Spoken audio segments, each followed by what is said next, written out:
जय जिजाऊ मराठी लग्नाक्षदाच्या या सामाजिक प्लॅटफॉर्म मध्ये आपल्या सर्वांचं स्वागत आहे. प्रत्येक गावामध्ये आज 5-25 मुलं अशी आहेत की त्यांची लग्न होत नाहीत, जुळत नाहीत. गरीब घरची, मध्यमवर्गीय कुटुंबातील आणि शेतकरी कुटुंबातील यांच्याकडे एक समाजाचा जो काही दृष्टिकोन आहे तर तो कुठेतरी हिंकस बनत चाललेला आहे. आणि मग अशांना मुली मिळत नाहीत. आणि मग जी काही स्थळं आहेत नोकरीवाली, स्थिर, स्थावर, ज्यांच्या घरी चांगलं आहे तर त्यांचे अपेक्षा म्हणजे ते सध्या घोड्यावर बसलेले आहेत, कोणी उंटावर बसलेलं आहे. त्यांचीही लग्न त्यांच्याच अपेक्षामुळे जुळत नाहीत. मुलींच्याही अपेक्षा वाढलेल्या आहेत. ही सगळी जी काही विसंगती आहे तर ती आता समाजामध्ये पूर्णपणे रुजलेली आहे. पण अशा स्थितीमध्ये आम्हाला बरेच फोन येतात की तुमच्याकडं स्थळं आहेत, तर आपण सगळ्या मिळून काय करू शकतो याच्यावर आपण थोडीशी चर्चा करू. की मराठा लग्न अक्षदा हा कुठलाही व्यवसाय नाही किंवा या माध्यमातून लग्न जुळतात किंवा आम्ही लग्न जुळवतो असा दावा आम्ही कुठेच करत नाही. कुठल्याच गोष्टीसाठी कुणालाच आम्ही पैशाची मागणी करत नाही. तेव्हा कृपा करून आम्हाला हा प्रश्न कोणीच विचारू नये की तुमची फी किती, किंवा बरेच जण आम्हाला ऑफर करतात की लग्न जुळलं की आम्ही तुम्हाला 2 लाख 5 लाख रुपये देऊ. तर कृपा करून असा कोणीही आम्हाला ऑफर करू नये. एखाद्या गोरगरिबाचं लग्न जर जुळत असेल, परस्पर जुळत असेल, कसंही जुळत असेल आणि त्याची जर ऐपत नसेल तर त्या ठिकाणी अन्नदान करण्याची सुद्धा आमची तेवढी दानत वृत्ती आहे. तर असो, मराठा लग्न अक्षदा हा एक प्लॅटफॉर्म आम्ही तयार केला की याच्यातून उद्देश हाच की जसं आपलं पूर्वीच्या काळी सोयीर संबंधामध्ये, नात्या गोत्यामध्ये, आपल्या गावातील ही एक मध्यस्थांची खूप मोठी अशी साखळी होती. मात्र साखळी म्हणजे असं काही त्याचं असं वलय नव्हतं, परंतु प्रत्येक जण एक मुलगा किंवा मुलगी वयामध्ये आला आणि तो जर आपल्या परिचयात असेल तर त्याला नवरदेव किंवा नवरा मुलगी किंवा नवरी मुलगी म्हणून पाहायचा, ती त्याची नजर होती. मात्र या मध्यस्थाला आपण कुठेतरी बदनाम केलं. कुठेतरी आपण त्याचा विसर पाडला आणि मग आता या मध्यस्थांनी अंग काढून घेतलेला आहे की बाबा कुणाच्या भानगडीत जाणंच नको. म्हणजे होतं काय याचं की बा मध्यस्थ असला की आपण त्याची कुंकवाच्या कार्यक्रमापर्यंत वरवर करतो. लग्न मुलगी दाखवणारा असला तर त्याची वरवर करतो. मात्र लग्न लागायच्या टायमाला, लग्न लागल्याच्या नंतर त्याला आपण साफ विसरून जातो. लग्नामध्ये आपण दुसऱ्या त्या राजकारण्याचे सत्कार करतो. मात्र आपल्याला कोणालाच असं वाटत नाही किंवा त्या मध्यस्थाचा कुठेतरी आपण सत्कार केला पाहिजे. त्यानं जे उत्तरदायित्व समाजाचं निभवलं तर त्याच्यातून कुठेतरी आपण त्या कृतज्ञतेच्या भावनेनं आपण त्यातून बाहेर पडलं पाहिजे असं कुणाला वाटत नाही. आणि मग ही होतं काय की वर्ष 6 महिन्यानं 2 वर्षानं तो जवाई बिघडतो किंवा मुलगी भांडणं करते आणि मग त्याचं खापर त्या मध्यस्थावर फोडण्याची प्रथा बरीच अशी रूढ झालेली आहे की जे काय केलं ते मध्यस्थानच केलं. म्हणजे तो मुलगा 2 वर्षाच्या नंतर दारू प्यायला शिकला तर या मध्यस्थानच त्याला दारू प्यायला शिकवलं. किंवा मुलगी भांडकुदळ निघली तर यानंच आमच्या या घराची अशी वाट लावली. असे हे आरोप होतात म्हणून ते मध्यस्थ आता कोणाच्या लग्नाच्या भांगडीत पडत नाही आणि मग आपल्याला डिपेंडंट बनावं लागतं. ते विवाह संस्था आणि आमच्यासारखे दलाल मग ते 50,000 घेतात, 1 लाख घेतात. मुलगी नांदली तर 2 दिवस नांदते, 4 दिवस नांदते, 8 दिवस नांदते, दागिनेच घेऊन 9-2-11 होते. असे प्रकार बरेच समोर येत आहेत. तर आपणच आपल्यासाठी पुढाकार घेतला पाहिजे.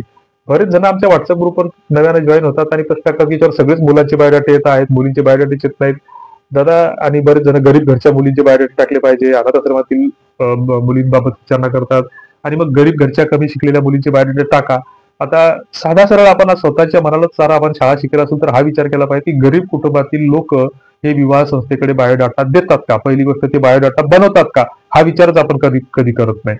कारण बरेच जण मुलं सुद्धा मध्यमवर्गीय घरापैकी हाताने लिहिलेला बायोडाटा ग्रुपवर टाकतात. मग मुलीकडचे कशाला बनवतील? मुलींना तर पहिलीच मागणी जास्त आहे. ज्या गोष्टीला मागणी आहे ते बाजारात येतील कशाला, हाही प्रश्न आपण कधी विचारत नाही. दुसरी गोष्ट, मुली कुणाच्याही घरात असतो, तुमच्या घरात जर एखादी मुलगी असली तर आपण एखाद्या मध्यस्थाकडे बायोडाटा ज्यावेळेस देतो तो ओळखीचा असतो, आपल्या नात्याचा असतो, तरीही त्याला म्हणतो की इकडे तिकडे कुठे ग्रुपवर टाकू नका बरं. आम्हाला ज्यावेळेस एखाद्या मुलीकडून त्याला आम्ही फोन लावतो किंवा त्यांना म्हणतो की मुलीचा बायोडाटा आणि फोटो पाठवा, तर तो आम्हाला टाकतो इनबॉक्स मध्ये. मात्र आवर्जून तीनदा सांगतो की हा कुठल्या ग्रुपवर टाकू नका. मग तो विवाह संस्था असे नोंद करणारे खूप कमी लोक असतात. आणि मग जे काही तुमच्या जे काही बाजारू विवाह संस्था आहेत ज्यांच्या टीव्हीवर जाहिराती येतात तर त्यांच्याकडे किती खरे बायोडाटे आहेत आणि किती खोटे आहेत हा तुम्हीच विचार करा. आणि त्यांच्या माध्यमातून किती लग्न जुळले हे तुम्हीच पाहत बसा. आम्ही सुरुवातीला सांगितलं की आमच्या माध्यमातून लग्न जुळतच नाही, हे आम्ही अगदी मान्य करतोय ते, कारण आम्हाला कुठले पैसे कमवायचे नाही किंवा कुणाचा सत्कारही स्वीकारायचा नाही किंवा कुणाचा मान सन्मानही घ्यायचा नाही. हे जे फक्त चालू आहे बुडती जनन एक वेळा म्हणून ह्या कळवळा येत असे. जगद्गुरु तुकाराम महाराजांच्या, संत महामानवांच्या विचार प्रेरणेनं हे मराठा संघाच्या विचारधारेतून आमचं मराठा लग्नाचं कार्य सुरू आहे. आणि लोकांची फसवणूक होऊ नये हा या प्लॅटफॉर्मचा मुख्य उद्देश आहे. मग अशा स्थितीमध्ये जर आपण आपल्या घरामध्ये एखादा आपलाच मुलगा लग्नाचा असेल, त्याच्यासाठी स्थळ येत नसेल, तर त्याचा शोध घेत राहा. आणि मग अशा स्थितीमध्ये आपल्या नात्यागोत्यातील, लांबच्या नात्यातील, जवळच्या नात्यातील कोणीतरी एखादी मुलगी लग्नाची असते, मग तिचा बायोडाटा आपण मागून घेतला पाहिजे. तो नातेवाईक म्हटल्यानंतर तुम्हाला तो बायोडाटा सहजपणे पाठवल आणि तो बायोडाटा एखाद्या ग्रुपवर शेअर करा ना. बरेच आम्ही या गोष्टीच्या अंगाने की कुठेतरी विवाह जोडण्यासाठी मदत झाली पाहिजे. कारण आमचा एक विदर्भामध्ये एक ग्रुप आहे, त्या ग्रुपमध्ये दर 8 दिवसातून 1-2 लग्न तरी नक्की जुळतं. परंतु त्याच्यावर एक आम्ही खबरदारी घेतलेली आहे की सगळे ओळखीचेच लोक आहेत. कोणी रिकाम्या कॉमेंटही करत नाही, कोणी चॅटिंगही करत नाही आणि कोणी आलतू फालतू गोष्टी करत नाही की तुमची अपेक्षा काय, असे रिकामे आलतू फालतू प्रश्न विचारत नाही. त्या ठिकाणी जवळपास सगळेच लोक एकमेकांना ओळखणारे असतात आणि मग ते एकमेकांना फोन करतात. फोनवर ओळखीचे माणसं एकमेकांना प्रतिसाद देतात. मी जर कोल्हापूरचा असेल आणि मी जर चंद्रपूरला फोन लावत असेल तर तो पहिल्यांदा मला म्हणेल की तुम्हाला नंबर कोण दिला. असे प्रश्न स्वाभाविक आहेत आणि ह्या आपण याचा कधी विचारच करत नाही. बऱ्याचदा आपण असा विचार करतो, मुलगी बुलढाण्याची असते, मुलगा लातूरचा असतो, हे लग्न जुळणं कसं काय शक्य आहे. जर ते इक्वल प्रोफेशन मध्ये असतील, चांगले सुशिक्षित असतील, श्रीमंत घरात, त्यांची लग्न कुठेही जुळतात. पण आपण मध्यमवर्गीय, गोर गरीब, शेतकरी ही लग्न आपल्या नात्या गोत्यात, तालुक्यात, आपल्या परिसरात, आपल्या जिल्ह्यात ही एवढ्यापुरतीच मर्यादित असतात. ओळखीच्या ठिकाणी ओळखीतून जोडूतूनच ही लग्न लागत असतात किंवा जुळत असतात. आपण जर समजा माझ्या शेजारी जालना जिल्हा आहे आणि मी विदर्भाच्या वाशिम जिल्ह्यामध्ये किंवा बुलढाणा जिल्ह्यामध्ये राहतो, तर जालना आणि बुलढाणा हीची शक्यता कमी असते. मात्र सीमावर्ती भागामध्ये काही नातेसंबंध दृढ झालेले असतात. त्यातही पुन्हा अजूनही ग्रामीण भागामध्ये म्हणजे पुणे मुंबई जर सोडलं तर बाकी जवळपास सगळीकडेच आपली जी काही उपजाती आहेत, तर उपजाती ह्या पाहिल्या जातात, तपासल्या जातात. मागच्या वर्षी आम्हाला एक बीड जिल्ह्यातून फोन आला होता. साक्षगंध झाला, सगळं झालं, लग्नाची तारीखही काढली आणि नंतर कळालं की त्यांच्यामध्ये ते अक्करमाशी आणि बारमाशी हा प्रकार तिकडे काहीतरी आहे आणि मग ते त्या कारणामुळे ते लग्न मोडलं. आमच्याकडेही घाटाखालचे, घाटावरचे, बुलढाणा जिल्हा जो आहे, तर बुलढाणा हा प्रॉपर घाटावरचा आहे. त्याच्या खालीच मोताळा शेजारी 10 किलोमीटरवर तालुका आहे. मात्र तो घाटाखालचा समजून त्या ठिकाणी सोयीसंबंध होत नाही. दख्खनचे जे आहेत तर त्या कोणी त्याला दखने म्हणतं. दखने, उजवे, घाटोळे, शेंद्रे, हेंद्रे, पाटील, देशमुख असे अजूनही आपल्याकडे हे विचार प्रवाह आहेत.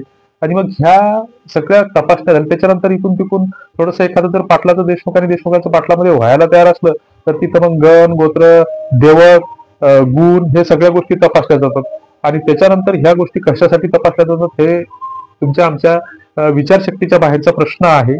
कारण हे जर लग्न मुहूर्तावर काढले जात असतील, गणगोत्र पाहून काढले जात असतील, वैदिक परंपरेनुसार किंवा हिंदू धर्म परंपरेनुसार जर लग्न लावायचे असतील तर लग्नात काय धिंगाणा घातला जातो याच्यावर न बोललेलंच बरं. तर अशा ह्या गोष्टी आहेत.